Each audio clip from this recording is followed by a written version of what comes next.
Shrimad Bhagvatam, first canto, chapter 19, The appearance of Shukdev Goswami. Shri Sud Goswami said, while returning home, the king Maharaj Parikshit felt that the act he had committed against the faultless and powerful Brahman was heinous and uncivilized. Consequently, he was distressed. King Parikshit thought, due to my neglecting the injunctions of the Supreme Lord, I must certainly expect some difficulty to overcome me in the near future. I now desire without reservation that the calamity come now, for in this way I may be freed of the sinful action and not commit such an offense again.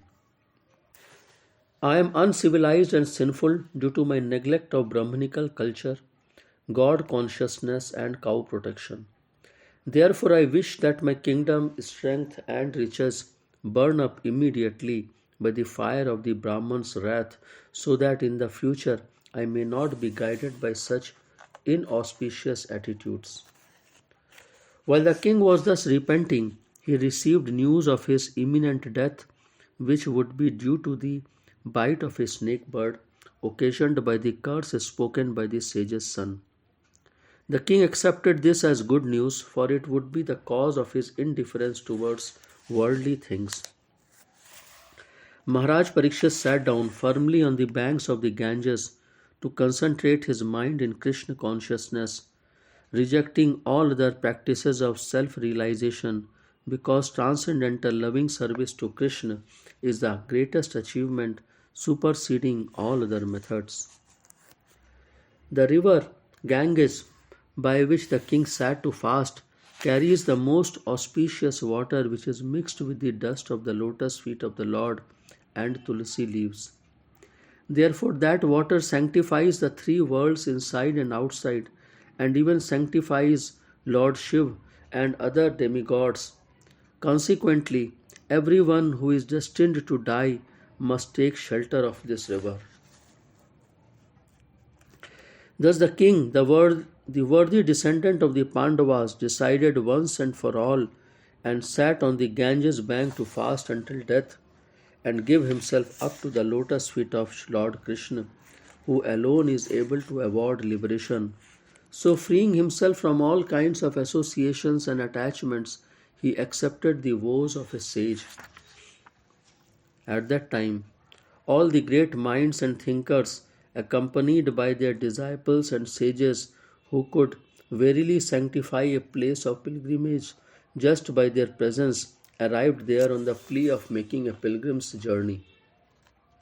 From different parts of the universe there arrived great sages like Atri, Chavan, Sharadwan, Arishtnemi, Bhrigu, Vashisht, Parashar, Vishwamitra, Angira, Parashuram, Uthya, Indrapramad, Idmavahu, Medhaditi, Deval, Arishtasen, Bharadwaj, Gautam, Pipalad, Maitreya, Aurav, Kavash, Kumbhayoni, Dvaipayan, and the great personality Narad.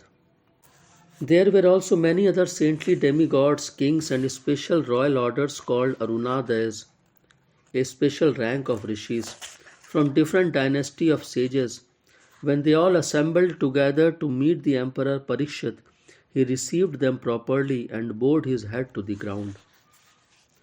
After all the rishis and others had seated themselves comfortably, the king, humbly standing before them with folded hands, told them of his decision to fast until death. The fortunate king said, indeed, we are the most grateful of all the kings who are trained to get favors from the great souls. Generally, you sages consider royalty as refuse to be rejected and left in a distant place. The Supreme Personality of God, the controller of both the transcendental and mundane worlds, has graciously overtaken me in the form of a Brahman's curse. Due to my being too much attached to family life, the Lord, in order to save me, has appeared before me in such a way that only out of fear I will detach myself from the world.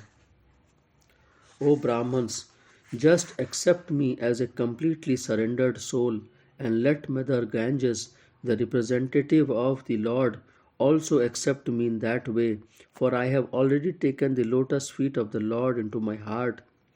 Let the snake bird or whatever magical thing the Brahman created bite me at once. I only desire that you all continue singing the deeds of Lord Vishnu. Again, offering obeisances unto all you Brahmans, I pray that if I should again take my birth in the material world, I will have complete attachment to the unlimited Lord Krishna, association with his devotees, and friendly relations with all living beings. In perfect self control, Maharaj Parikshit sat down on a seat of straw with straw roots facing the east, placed on the southern banks of the Ganges, and he himself faced the north. Just previously, he had given charge of his kingdom over to his son. Thus, the king, Maharaj Parikshit, sat to fast until death. All the demigods of the higher planets praised the king's actions, and in pleasure continually scattered flowers over the earth and beat celestial drums. All the great sages who were assembled there also praised the decision of Maharaj Parikshit, and they expressed their approval by saying, "Very good, very good." Naturally, the sages are inclined to do good to common men, for they have all the qualitative powers of the Supreme Lord. Therefore, they were very much pleased to see Maharaj Parikshit, a devotee of the Lord, and they spoke as follows. The sages said, O chief of all the saintly kings of the Pandu dynasty, who are strictly in the line of Lord Krishna, it is not at all astonishing that you give up your throne, which is decorated with the helmets of many kings, to achieve eternal association with the personality of God. We shall all wait here until the foremost devotee of the Lord, Maharaj Parikshit, returns to the supreme planet, which is completely free from all mundane contamination and all kinds of lamentation.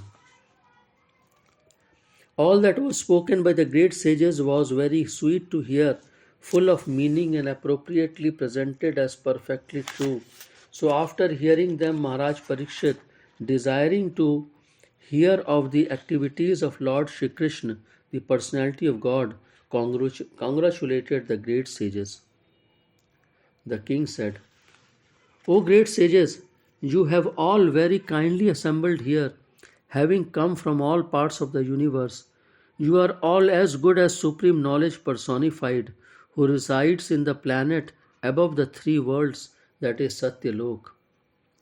Consequently, you are naturally inclined to do good to others, and but for this, you have no interest either in this life or in the next. O trustworthy Brahmans, I now ask you about my immediate duty. Please, after proper deliberation, tell me of the unalloyed duty of everyone in all circumstances, and especially of those who are just about to die. At that moment, there appeared the powerful son of Vyasdev, who travelled over the earth, disinterested and satisfied with himself. He did not manifest any symptoms of belonging to any social order or status of life. He was surrounded with women and children, and he dressed as if others had neglected him. This son of Vyasdev, was only 16 years old. His legs, hands, thighs, arms, shoulders, forehead, and the other parts of his body were all delicately formed. His eyes were beautifully wide, and his nose and ears were highly raised. He had a very attractive face, and his neck was well formed and beautiful like a conch shell. His collarbone was fleshy, his chest broad and thick, his navel deep, and his abdomen beautifully stripped. His arms were long, and curly hair was strewn over his beautiful face. He was naked, and the hue of his body reflected that of Lord Krishna. He was blackish and very beautiful due to his youth. Because of glamour of his body and his attractive smiles, he was pleasing to women. Though he tried to cover his natural glories, the great sages present there were all expert in the art of physiognomy, and so they honored him by rising from their seats. Maharaj Parikshit, who is also known as Vishnu Rath, one who is always protected by Vishnu, bowed his head to receive the chief guest, Shukdev Goswami. At that time, all the ignorant women and boys ceased following Sri Shukdev. Receiving respect from all, Shukdev Goswami took his exalted seat. Shukdev Goswami was then surrounded by saintly sages and demigods, just as the moon is surrounded by stars, planets, and other heavenly bodies. His presence was gorgeous and he was respected by all. The sage Shukdev Goswami sat perfectly pacified, intelligent, and ready to answer any question without hesitation. The great devotee Maharaj Parikshit approached him, offered his respects by bowing before him, and politely inquired with sweet words and folded hands. The fortunate King Parikshit said, O Brahman, by your mercy only you have sanctified us, making us like unto places of pilgrimage, all by your presence here as my guest. By your mercy we, who are but unworthy royalty, become eligible to serve the devotee. Simply by our remembering you, our houses become instantly sanctified, and what to speak of seeing you, touching you, washing your holy feet, and offering you a seat in our home. Just as the atheist cannot remain in the presence of the personality of God, so also the invulnerable sins of a man are immediately vanquished in your presence. O saint, O great mystic. Lord Krishna, the personality of God, who is very dear to the sons of King Pandu, has accepted me as one of those relatives just to please his great cousins and brothers. Otherwise, without being inspired by Lord Shri Krishna, how is it that you have voluntarily appeared here, though you are moving incognito to the common man and are not visible to us who are on the verge of death?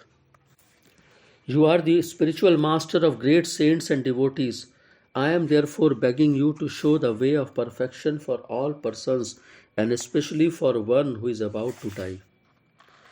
Please let me know what a man should hear, chant, remember, and worship, and also what he should not do. Please explain all this to me.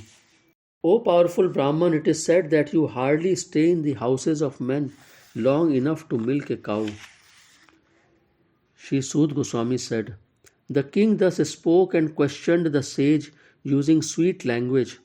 Then the great and powerful personality, the son of Vyasdev, who knew the principles of religion, began his reply.